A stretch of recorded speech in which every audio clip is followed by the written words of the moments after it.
In this video, we'll discuss how to plot data in Octave. We represent data graphically in a 2D plane to visualize the relation between the elements. A 2D plane has two axes, x-axis and the y-axis. If we pass a single argument plot y, so that means it will indicate how y varies with x-axis index. That means the value of x will start from 1 and it will be 1, 2, 3 like that. If we plot xy, that means the value along the x-axis, the value along the y-axis. It will display how the y varies with the x.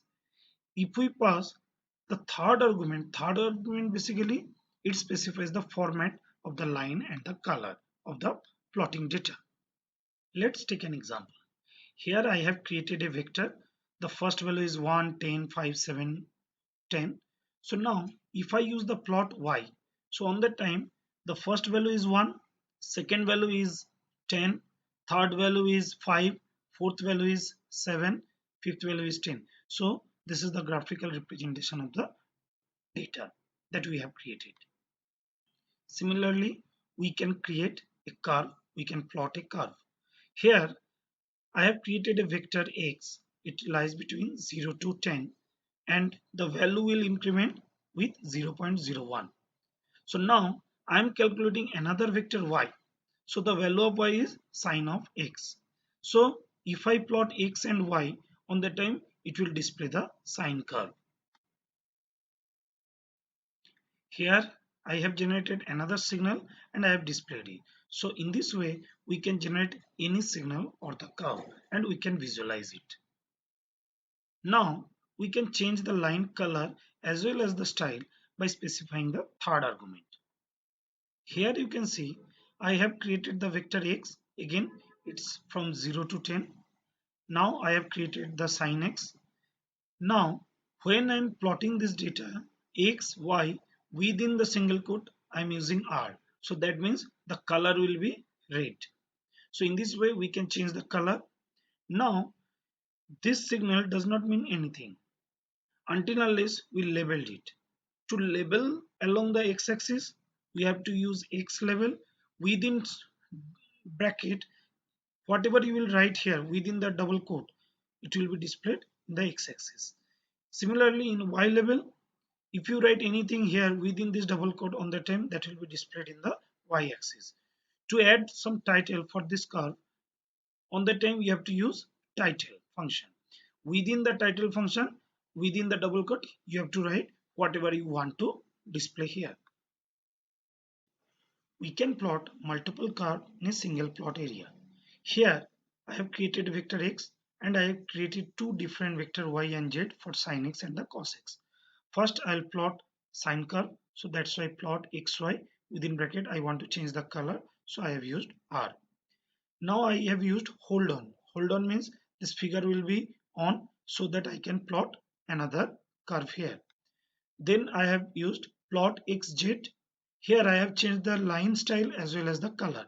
So it will plot the cos curve here. To distinguish them, we will use legend so that we can identify the meaning of these curves.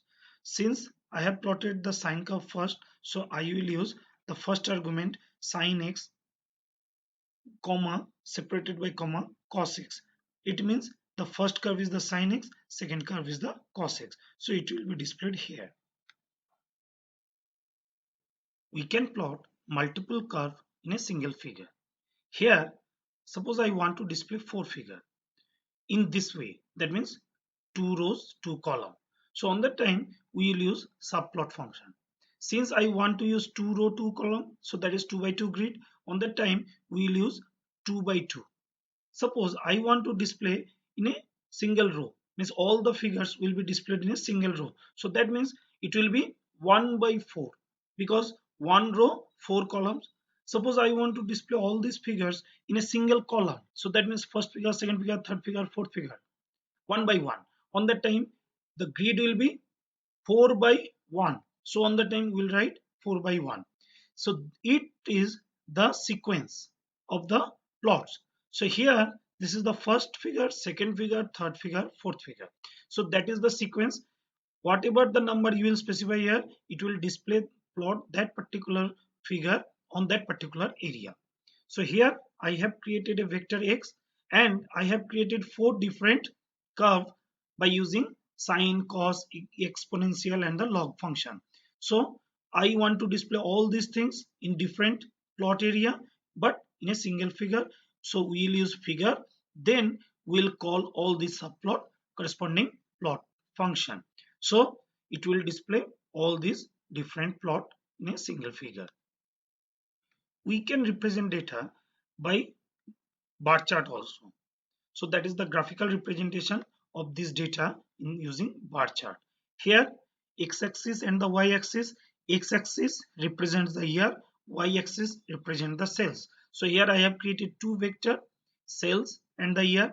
So now in the bar function, if this is the x-axis argument, this is the y-axis argument. So here I have passed two argument, then it will create the bar chart.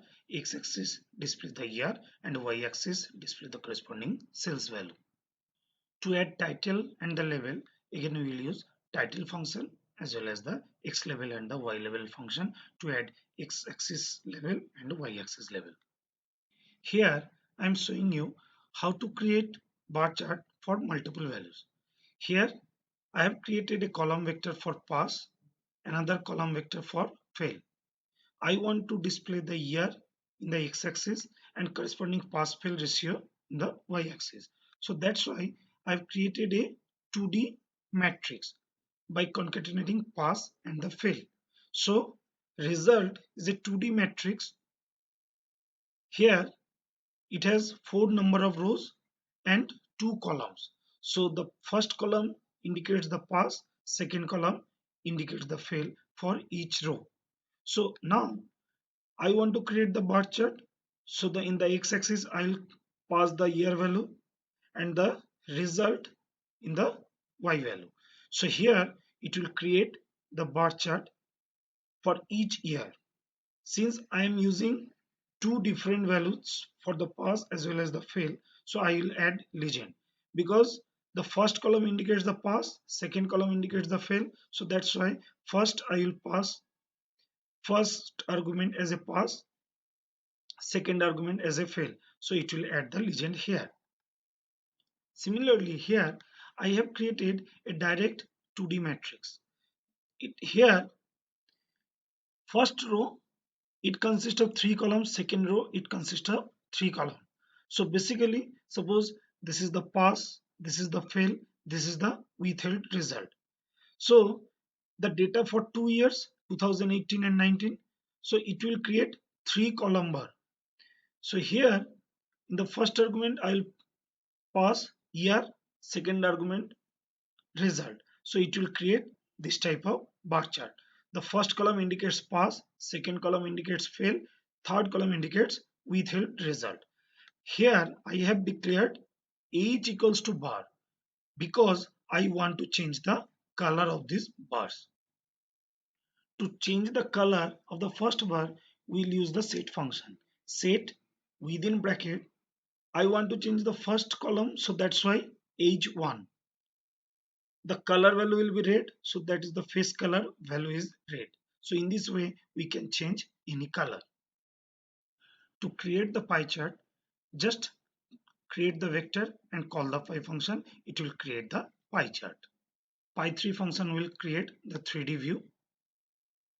If you want to change the levels of a pie chart, create the level first. Here for 4 data I have created 4 levels. After that I am creating the pie chart.